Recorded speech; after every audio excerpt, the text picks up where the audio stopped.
안녕하세요, 여러분. 오늘은 교환학생 Q&A 영상으로 찾아왔습니다. 교환학생 영상들에 계속해서 질문들이 올라오기도 하고 주변 지인들이 준비를 하면서 궁금한 것들을 물어보기도 하더라고요. 공통된 질문들이 많다고 생각이 돼서 이렇게 총정리 영상을 들고 왔습니다. 기존에 다뤘던 내용과 중복되는 내용 없게끔 새로운 내용들로 구성을 했으니까요. 준비하시는 분들께 도움이 됐으면 좋겠습니다. 지금 목 상태가 안 좋아서 작게 말하고 있는데 이 마이크의 힘을 믿어보겠습니다. 모두가 가장 궁금해하는 게 바로 총 비용이었는데요. 교환학생 준비를 시작하고부터 한국에 다시 돌아올 때까지 총 얼마가 들었냐. 이것부터 말씀드리면 1,700만 원 정도가 들었습니다. 이건 사실 어떤 국가에 가느냐에 따라서 그리고 얼마나 많이 여행을 하느냐에 따라서 달라질 것 같긴 한데요. 저의 지인들의 경험을 빌려오자면 스페인에 가셨던 분은 1,500만 원 정도가 들었다고 했고요. 네덜란드로 가셨던 분은 2천만 원 정도가 들었다고 했어요. 그 국가의 평균 물가라든지 얼마나 많이 여행하느냐에 따라서 달라진다는 점 참고하시면 좋을 것 같고, 제가 여행 갔던 국가들을 말씀드리면 프랑스 파리, 스페인 바르셀로나, 포르투갈 포르투, 모로코, 영국 런던, 프랑스 니스, 이탈리아 로마 이렇게 다녀왔습니다. 사실 상대적인 거겠지만 제가 생각했던 것보단 많이 못 갔는데, 왜냐면 저는 비자가 이제 90일 비자가 만료되면서 제가 있던 지역의 행정체계로 인해서 비자를 받지 못했어요. 그래서 더 많은 여행을 할 수 없던 점이 약간 아쉽긴 하지만 여러분들은 꼭 비자를 챙기셔서 더 많이 여행 가셨으면 좋겠고요. 인생 여행지도 많이 물어보던데 제 인생 여행지는 프랑스 니스였습니다. 남프랑스만의 분위기가 너무 좋았고, 그래서 정말 나중에 신혼여행으로 다시 가고 싶다라고 생각할 정도로 너무 좋았던 여행지였습니다. 근데 여행지는 개인마다 여행 스타일이 다르니까 많이 의견이 갈릴 수 있는 부분이라고 생각합니다. 그리고 아까 말했던 총 비용과 관련해서 꼭 말씀드리고 싶은 부분이 비행기를 꼭 왕복으로 한 번에 결제하시라는 건데요. 왜냐면 저는 돌아오는 날짜가 되게 확실하지 않았어가지고 둘 다 편도로 구매를 했어요. 근데 편도로 이제 갈 때 아시아나 올 때 대한항공 이렇게 구매를 했는데, 그러다 보니까 비용이 굉장히 돌아올 때 비싸더라고요. 약 150만 원 정도를 주고 돌아왔는데, 근데 왕복으로 한 번에 끄는 언니들은 저보다 비행기 값을 약 100만 원 정도 절약을 했더라고요. 그래서 그걸 보고 비행기는 무조건 왕복으로 끊어야 되는구나 라고 생각을 했습니다. 그리고 국가별 여행 경비 같은 경우에는 이미 제작해둔 여행 영상이나 앞으로 제작할 여행 영상을 참고해 주시면 될 것 같습니다. 그리고 이것도 많이 물어보더라고요. 왜 독일로 선택을 했는가? 일단 저는 교환학생을 가겠다고 결정하고 난 뒤에 가장 중요한 점이 전공학점을 인정받을 수 있는 거였어요. 왜냐면 저는 복수 전공을 하고 있는 상태였기 때문에 전공학점을 인정받는 게 굉장히 중요했는데요. 그러다 보니까 이제 국가 후보가 독일, 네덜란드, 영국이었는데, 여기서 이제 여행하기 용이한 위치 그리고 생활 물가 이 두 가지를 고려하다 보니까 독일을 택하게 됐습니다. 독일의 장점이라고 하면은 일단 사람들이 영어를 굉장히 잘하기 때문에 회화적인 어려움을 딱히 겪지 않았었고, 단점이라고 하면은 기차가 굉장히 많이 지연돼요. 그래서 대중교통의 정시성이라고 찾아볼 수 없는 국가라고 생각을 했는데요. 근데 대부분의 유럽 국가들은 이런 경우가 많더라고요. 어쨌든 간 제가 생각한 독일의 단점은 그거였습니다. 준비 과정에 대한 질문도 많이 받았는데요. 저는 우선 어학 성적 같은 경우에는 IELTS 6.0을 취득을 했습니다. 한 달 동안 IELTS 학원을 다니고 시험을 봐서 6.0을 얻었고요. 그 성적으로 교환학생 지원을 했고, 자기소개서와 면접 같은 경우에는 블로그에서 예전에 엄청 자세히 다뤄놨어요. 그래서 지금 설명드리는 것보다 글로 보는 게 여러분들이 더 편하실 것 같아서 밑에 링크를 첨부해 두도록 하겠습니다. 평소 언어 수준이 어느 정도였냐 이런 질문도 많았는데, 저는 일단 영어 같은 경우에는 아까 말씀드렸던 정도 IELTS 6.0이라고 보시면 될 것 같고, 영어 스피치를 잘하는 편은 절대 아니고, 근데 영어 회화에 대한 두려움이 큰 편은 아니었어가지고 그냥 이런저런 말 그냥 던지면서 틀리더라도 그렇게 의사소통을 했습니다. 독일어 같은 경우에는 전혀 모르는 상태로 갔습니다. 몇 학점 들었나요? 이 얘기도 정말 많았는데, 한국이랑 유럽이랑 학점을 계산하는 방식이 달라요.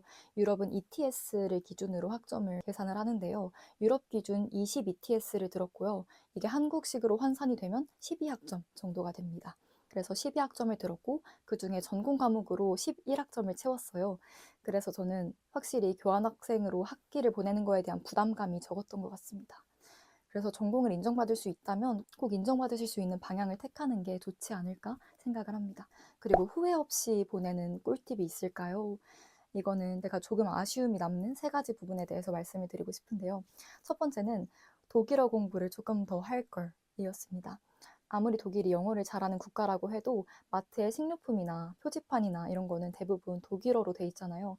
그러면 이제 구글 렌즈에 의존을 해야 되는 상황이 되는데 그래도 간단한 단어라도 숙지하고 왔더라면 일상 속에서 조금 더 편리하지 않았을까? 그리고 독일어를 학습하는 데 있어서도 조금 덜 어렵지 않았을까 생각이 들었습니다. 왜냐면 독일어 수업이 독일어로 진행이 되기 때문에 독일어를 아예 모르는 사람이 수업을 배우기에는 조금 어렵다고 느껴졌거든요. 그래서 이런 측면이 조금 아쉬웠고 미리 하기 부담스러우시다면 현지에서 듀오링고의 어플을 깔아서 틈틈이 공부하는 방향도 있으니까 그것도 한번 고려해 보시면 좋을 것 같습니다. 두 번째는 인터내셔널 친구들과 조금 뒤늦게 친해진 점이 아쉬웠는데요.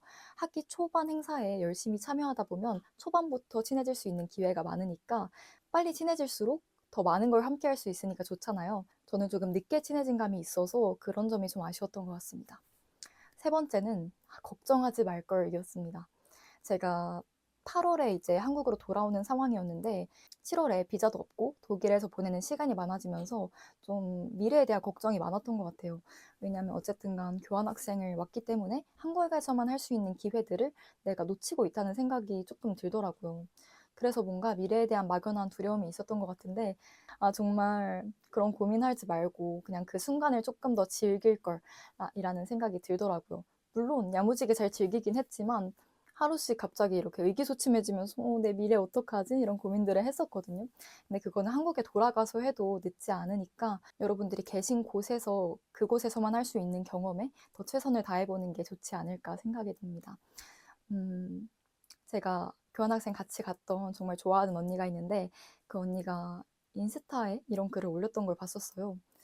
근데 그 얘기가 너무 공감이 돼서 여러분들께 공유를 해드리자면 내가 지금 밟고 있는 이 땅에서 행복할 수 있는 방법을 찾자 이거였는데 이건 정말 교환 시기뿐만 아니라 삶 전반에 적용이 되는 말이긴 하지만 교환 시기에는 더더욱 여러분들이 지금 그 밟고 있는 땅이 평생 밟을 수 있는 땅이 아니잖아요. 한정된 시간이고 한정된 기회잖아요. 그 여러분이 밟고 있는 땅 그리고 여러분이 속한 그 상황 안에서 최선을 다해 행복하는 게 나중에 후회를 남기지 않는 방법이다 라고 생각을 합니다. 그리고 이런 단순한 질문도 있었어요. 교환학생 추천하시나요?